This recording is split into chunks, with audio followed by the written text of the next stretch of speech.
Existence precedes essence ಎನ್ನುವ ಸಿದ್ಧಾಂತವನ್ನು French ದಾರ್ಶನಿಕ ಜೀನ್ ಪಾಲ್ ಸಾರ್ತ್ರ ಜಗತ್ತಿಗೆ ಪರಿಚಯಿಸಿದನು. ಎಕ್ಸಿಸ್ಟೆನ್ಸ್ ಪ್ರಿಸೀಡ್ಸ್ ಎಸೆನ್ಸ್ ಪರಿಕಲ್ಪನೆಯ ಅರ್ಥ, ಸಾಮಾನ್ಯವಾಗಿ ನಾವು ಒಂದು ವಸ್ತುವನ್ನು ತಯಾರಿಸುವಾಗ, ಉದಾಹರಣೆಗೆ ಒಂದು ಪೆನ್ನು ಅಥವಾ ಚಾಕು, ಆ ವಸ್ತು ಹೇಗಿರಬೇಕು ಮತ್ತು ಅದರ ಕೆಲಸವೇನು ಎಂಬ ಅಂಶವನ್ನು ಮೊದಲೇ ನಿರ್ಧಾರ ಮಾಡಿರುತ್ತೇವೆ. ಅಂದರೆ ವಸ್ತು ಅಸ್ತಿತ್ವಕ್ಕೆ ಬರುವ ಮೊದಲೇ ಅದರ ಉದ್ದೇಶ ಏನೆಂಬುದು ನಮಗೆ ತಿಳಿದಿರುತ್ತದೆ. ಆದರೆ ಮಾನವನ ವಿಷಯದಲ್ಲಿ ಇದು ಹೀಗೆ ಆಗುವುದಿಲ್ಲ ಎಂದು ಸಾರ್ತ್ರ ವಾದಿಸುತ್ತಾರೆ. ಮೊದಲು ಅಸ್ತಿತ್ವ.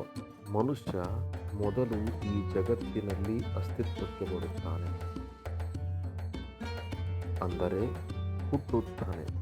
ಹುಟ್ಟುವಾಗ ಅವನಿಗೆ ಯಾವುದೇ ಮುಂಚಿತವಾಗಿ ನಿರ್ಧರಿಸಲ್ಪಟ್ಟ ಗುರಿ, ಉದ್ದೇಶ ಇರುವುದಿಲ್ಲ. ಮನುಷ್ಯ ಬದುಕುತ್ತಾ ಹೋದಂತೆ ತನ್ನ ಸ್ವಂತ ನಿರ್ಧಾರಗಳು ಮತ್ತು ಕ್ರಿಯೆಗಳ ಮೂಲಕ ತಾನು ಯಾರು ಎಂಬುದನ್ನು ತಾನೇ ರೂಪಿಸಿಕೊಳ್ಳುತ್ತಾನೆ. ನಮಗೆ ಮೊದಲೇ ಬರೆದಿಟ್ಟ ವಿಧಿ ಅಥವಾ ಉದ್ದೇಶ ಇಲ್ಲದ ಕಾರಣ ನಾವು ಸಂಪೂರ್ಣವಾಗಿ ಸ್ವತಂತ್ರರು. ಈ ಸ್ವಾತಂತ್ರ್ಯವು ದೊಡ್ಡ ಜವಾಬ್ದಾರಿಯನ್ನು ತರುತ್ತದೆ.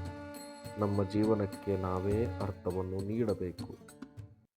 ದೇವರು ಅಥವಾ ಪ್ರಕೃತಿಯು ಮನುಷ್ಯನನ್ನು ಒಂದು ನಿರ್ದಿಷ್ಟ ಕೆಲಸಕ್ಕಾಗಿಯೇ ಸೃಷ್ಟಿಸಿದೆ ಎಂಬ ವಾದವನ್ನು ಅಸ್ತಿತ್ವವಾದಿಗಳು ತಿರಸ್ಕರಿಸುತ್ತಾರೆ.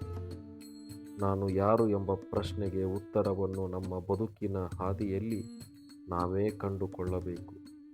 ನಮ್ಮ ಆಯ್ಕೆಗಳೇ ನಮ್ಮ ವ್ಯಕ್ತಿತ್ವವನ್ನು ನಿರ್ಧರಿಸುತ್ತವೆ. ಮನುಷ್ಯ ಎಂದರೆ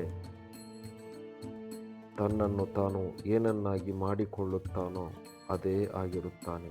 ಜೀನ್ ಪಾಲ್ ಸಾರ್ತ್ರ.